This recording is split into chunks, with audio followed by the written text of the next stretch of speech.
Hi friends, எல்லோரும் எப்படி இருக்கீங்க? இன்றைக்கி vlog வந்து நான் ஈவினிங்லேருந்து அப்படியே ஸ்டார்ட் பண்ணுறேன். கொஞ்சம் ப்ரிப்ரேஷன்லாம் ரெடி பண்ணணும் இல்லையா? அதனால் இப்போது ஒரு நாள் லீவ் அப்படின்னாலும் நமக்கு வந்து கரெக்டாக இருக்கும். அந்த லீவ் டைமில் வந்து நெக்ஸ்ட் டேக்கான ப்ரிப்ரேஷன்லாம் பண்ணி வச்சுருவேன் நான். கொஞ்சம் வெஜிடபிள்ஸ்லாம் வாங்கிட்டு வந்தேன். மெயினாக காலிஃப்ளவர் அதெல்லாம் வந்து பசங்களுக்கு கொடுத்தோம் அப்படின்னா ரொம்ப விரும்பி சாப்பிட்ற காய்கறியாக பார்த்து வாங்கிட்டு வந்திருக்கேன். மித்தன் குட்டி பார்த்திங்கன்னா அந்த தொகையல் சாதம்லாம் சாப்பிடுவான். நிக்கில் வந்து அந்த மாதிரி தொகையல் சாதம்லாம் எடுத்துகிட்டு போக மாட்டான். அதனால் கொஞ்சம் 2 பேருக்குமே செட் ஆகிற மாதிரியான லன்ச் தான் வந்து நான் ரெடி பண்ணிகிட்ருக்கேன் டெய்லியுமே. என்னென்னலாம் வந்து பண்ணணும் அப்படின்னு சொல்லிட்டு இப்போவே ஒரு சார்ட் மாதிரி ரெடி பண்ணி வச்சுப்பேன் நான். அப்போ தான் நமக்கு வந்து ஈஸியாக இருக்கும். ஏன்னா அப்பப்போ யோசிக்காமல் யோசித்து மொத்தமாக எழுதிட்டு அந்த வீக் ஃபுல்லாக நம்ம அதை ஃபாலோ பண்ணுறது தான் நமக்கு கொஞ்சம் ஈஸியாக இருக்கும். இது ஆக்சுவலாக ஃப்ரூட்ஸ் வந்து ஸ்டோர் பண்ணுற பேஸ்கெட்டு. நான் அதில் வந்து வெஜிடபிள்ஸ்லாம் வச்சுருக்கேன். மெயினாக என்ன இருக்கும் அப்படின்னா பொட்டேட்டோ, சின்ன வெங்காயம், பெரிய வெங்காயம், அப்புறம் சேப்பங்கிழங்கு அந்த மாதிரிலாம் அதில் வச்சுப்பேன். எனக்கு கரெக்டாக இருக்கும். இந்த வீக் வந்து மீல் பிளானில் கார்ன் இருக்குது. அதனால் கார்ன் ரைஸ் பண்ணலாம் அப்படின்ட்டு அதையும் உரித்து வச்சுட்டேன். நமக்கு இந்த மாதிரி ப்ரிப்ரேஷன் தான் நமக்கு கொஞ்சம் டைம் எடுக்கும். ஏன்னா காலையில் வந்து இதெல்லாம் செய்ய முடியாது. லாஸ்ட் வீடியோவில் வந்து லாவண்யா ஏன் வீடியோஸ்க்கு வரல அப்படின்னு சொல்லி நான் ரீசன் சொல்லியிருந்தேன். அப்பாவுக்கு கொஞ்சம் உடம்பு முடியல அப்படின்னு. அதுக்கு வந்து கமெண்ட்ஸில் நிறைய பேர் நாங்கள் ப்ரே பண்ணிக்கிறோம்க்கா, கவலைப்படாதீங்க, அப்பா சீக்கிரமாக குணமாயிடுவாங்க அப்படின்னு சொல்லி நிறைய பாசிட்டிவ் கமெண்ட்ஸ் வந்திருந்தது. அதை பார்க்கும்போது எனக்கு ரொம்ப ஹாப்பியாக இருந்தது. வேல்மாறல் பாராயணம் பண்ணுங்க அப்படின்லாம் சொல்லியிருந்தீங்க. அப்பா அம்மாவுக்கு வந்து குலதெய்வமே பார்த்திங்கன்னா செட்டிக்குளம் முருகர் தான், திருச்சி பக்கத்தில் இருக்க. அதனால் கண்டிப்பாக வந்து நாங்கள் அந்த அம்மா சொல்லிகிட்ருக்காங்க. நானுமே வந்து பாபா பூஜை பண்ணிகிட்ருக்கேன். அப்பா கண்டிப்பாக பேக் டு த ஃபார்ம் சீக்கிரமாகவே வருவார். வீடியோஸ்லேயும் நான் காமிப்பேன். ஏன்னா நிறைய நம்ம வீடியோஸில் அப்பா பேசியிருக்காங்க. நிறைய பேருக்கு வந்து அப்பாவோட ஸ்பீச் பிடிக்கும். ஸோ நான் கண்டிப்பாக வந்து அப்பா கொஞ்சம் க்யூர் ஆனதுக்கப்புறமா உங்களுக்கு காமிக்கிறேன் அவரை. ரொம்ப ரொம்ப தேங்க்ஸ். சீக்கிரமே வந்து லாவண்யா வீடியோலேயும் வருவாள். நெக்ஸ்ட் வீக்லேருந்து நீங்கள் பார்க்கலாம். மீல் பிளானிங்காக கார்ன் வந்து நான் உரித்து வச்சுட்டேன். இப்போ அடுத்தது வந்து பீட்ரூட், கேரட் அது ரெண்டும் வந்து கிரேட் பண்ணி வச்சிடலாம் அப்படின்னு சொல்லிட்டு இப்போ நான் இந்த கிரேட்டர் நான் யூஸ் பண்ணுறேன். இது வந்து பார்த்திங்கன்னா அகரோவோடது. இது நான் ரொம்ப நாளாகவே வச்சுருக்கேன். இதை வந்து கிரேட்டராகவும் யூஸ் பண்ணிக்கலாம், அதே மாதிரி நம்ம ஸ்லைஸ் பண்ணுறதுக்கும் இதை யூஸ் பண்ணிக்கலாம். ஸோ இதில் வந்து இந்த மாதிரி நமக்கு பிளேட்ஸ் இருக்குது. ஒரு 5 பிளேடு இருக்குது. டிஃப்ரெண்ட் டைப்பில் இருக்கும் நமக்கு. ஸோ அது வந்து நமக்கு சின்னதாக வேணும் இல்லை பெருசாக வேணும் ஸ்லைசஸ் அப்படின்னா அதுக்கேற்ற மாதிரி நம்ம ஸ்லைஸ் பண்ணிக்கலாம். இப்போ வந்து நான் கிரேட் பண்ண போகிறேன். கேரட்டும் பீட்ரூட்டும் கிரேட் பண்ணி வச்சிட்டோம் அப்படின்னா நம்ம ரைஸ் பண்ணி கொடுக்கலாம் இல்லையா? அதனால தான். ஸோ இது வந்து நம்ம ஃபிக்ஸ் பண்ணுறதும் ரொம்பவே ஈஸி தான். இது தனியாகவும் நான் வீடியோ வந்து போட்டிருக்கேன். ஒன்றும் இல்லை, இந்த மேலே இருக்கிற பட்டனை ப்ரெஸ் பண்ணிவிட்டு இதை நம்ம அப்படியே நம்ம ஃபிக்ஸ் பண்ணிக்க வேண்டியதான். ஸோ ஒரு 5 விதமான அந்த கிரேட்டர் ஸ்லைசர் பிளேட் இருக்குதுன்னு சொன்னேன் இல்லையா? அதை அப்படியே ஃபிக்ஸ் பண்ணிவிட்டு உள்ளே இன்சர்ட் பண்ணிட்டேன். இப்போது பீட்ரூட் வந்து நான் ஃபஸ்ட்டு கிரேட் பண்ணி எடுத்துக்க போகிறேன். அதுக்கு வந்து இந்த மாதிரி க்யூபாக கட் பண்ணி தனியாக வச்சுக்கலாம்.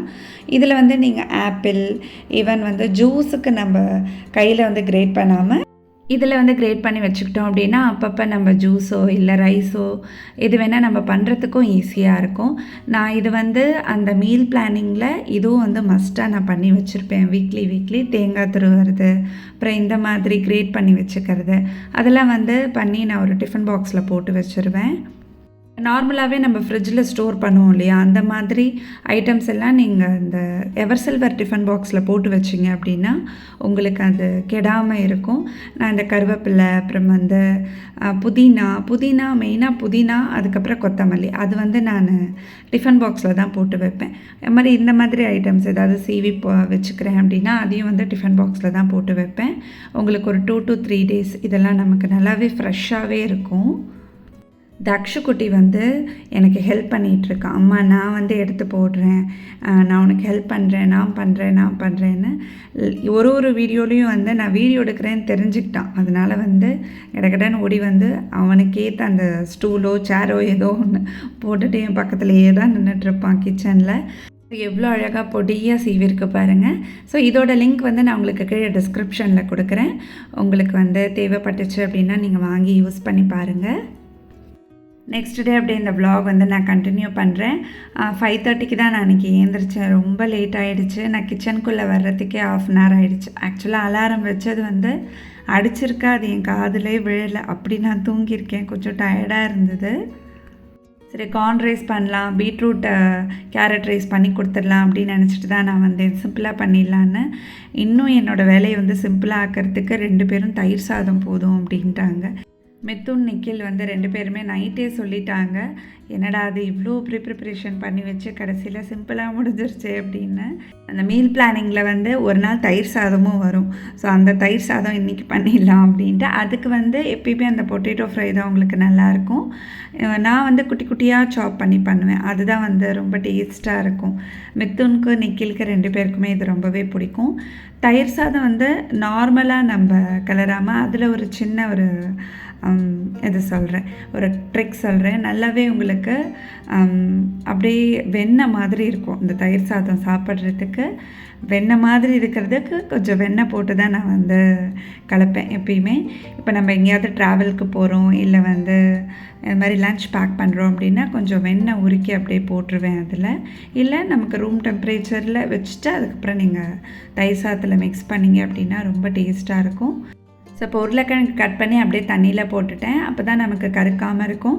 இங்கே அதுக்குள்ளே நமக்கு டிஃபனும் ரெடி ஆகிடுச்சு. இன்றைக்கி வந்து இட்லி சட்னி, அதுதான் இன்றைக்கி காலையில் டிஃபனுக்கு.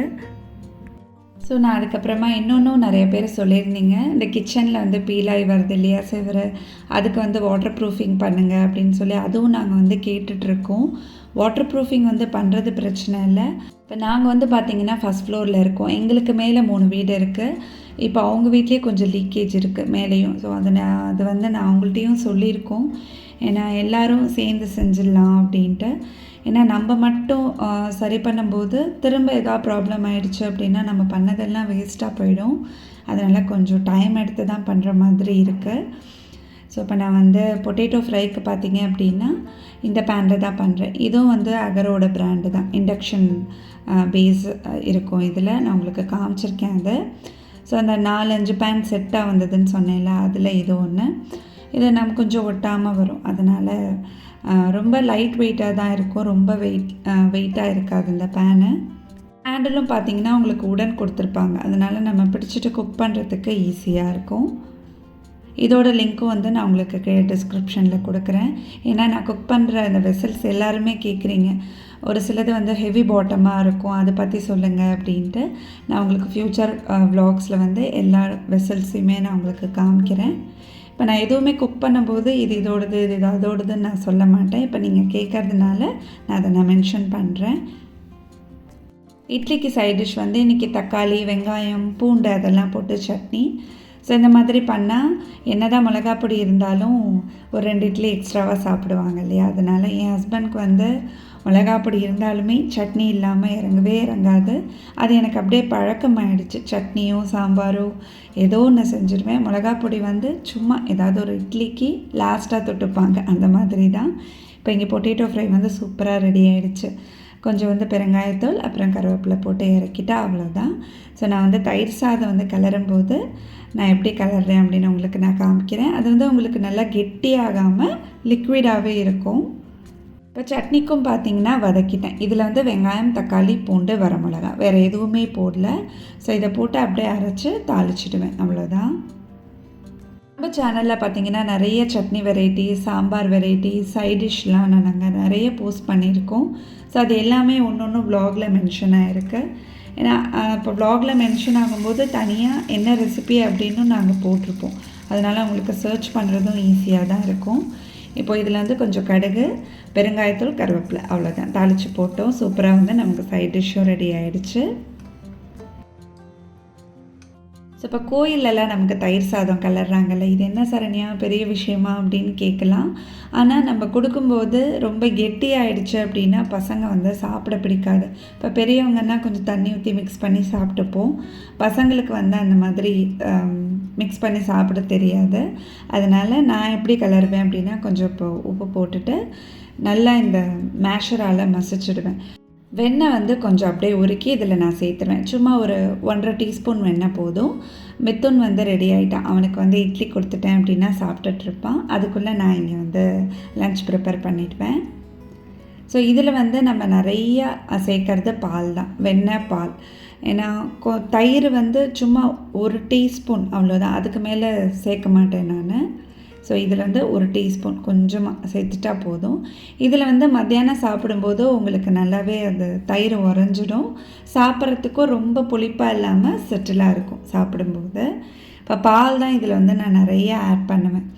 இப்போது டிஃபன் பாக்ஸில் வைக்கும்போதுமே நம்ம கலந்ததை வைக்காமல் சாதம் போட்டுட்டு அதில் இன்னும் கொஞ்சம் மேலாக பால் ஊற்றிடுவேன்.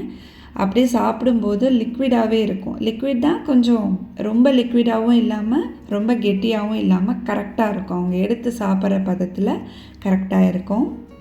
ஸோ இதிலே வந்து நான் கொஞ்சம் ஃப்ரூட்ஸ்லாம் போடுவேன். ஆனால் பசங்களுக்கு பிடிக்க மாட்டேங்குது. நம்ம பெரியவங்களுக்குன்னா பரவாயில்ல, மாதுளம்பழம்லாம் போட்டால் சாப்பிட மாட்டேங்கிறாங்க. அந்த மாதிரி கொடுக்கும்போது நல்லா தான் இருக்கும். வேண்டவே வேண்டாம், நீ ப்ளைனாகவே வச்சுடுமா அப்படிம்பாங்க 2 பேருமே. இப்போது கேக் வந்து கேரட் கேக் ஸ்நாக்ஸுக்கு அதில் 2 கடலை மிட்டாய் வச்சுட்டேன். ஸோ இன்றைக்கி வந்து சிம்பிளான ரெசிபி தான். நெக்ஸ்ட் வ்ளாகில் வந்து இன்னொரு சூப்பரான ரெசிபி நான் ஷேர் பண்ணுறேன் கண்டிப்பாக. பஸ் ஸ்நாக்ஸ்க்கும் வந்து தனியாக வச்சுட்டேன். ஏன்னா பசங்க வர்றதுக்கு பார்த்தீங்க அப்படின்னா எப்படியும் வேனில் ஒரு 1/2 hour ஆகும். ஸோ அந்த டைமில் ஏதாவது குறிப்பாங்கல்ல, அதனால் இப்போ ஸ்கூல் வேன் வந்து 7:30க்கெலாம் வந்துடும். அதுக்குள்ளே வந்து நம்ம ரெடி பண்ணணும். ஸோ அவ்வளோ ஃபாஸ்ட்டாக வந்து இன்றைக்கி வேலை முடிஞ்சிருச்சு. இனிமேல் நெக்ஸ்ட் வ்ளாக்லாம் பார்த்திங்கன்னா இந்த ஆடி மாதம் பிறந்தாச்சு இல்லையா, ஆடினாலே நமக்கு வந்து வேலை ஜாஸ்தியாக தான் இருக்கும். இனிமேல் வர வ்ளாக்ஸ்லாம் பூஜா ரொட்டீன், பூஜா பற்றின சில விஷயங்கள் எல்லாமே நான் உங்களுக்கு சொல்கிறேன். இந்த வ்ளாக் உங்களுக்கு பிடிச்சிருந்தது அப்படின்னா எங்கள் சேனலை லைக் பண்ணி சப்ஸ்கிரைப் பண்ணுங்கள். தேங்க்யூ ஃப்ரெண்ட்ஸ், பாய்.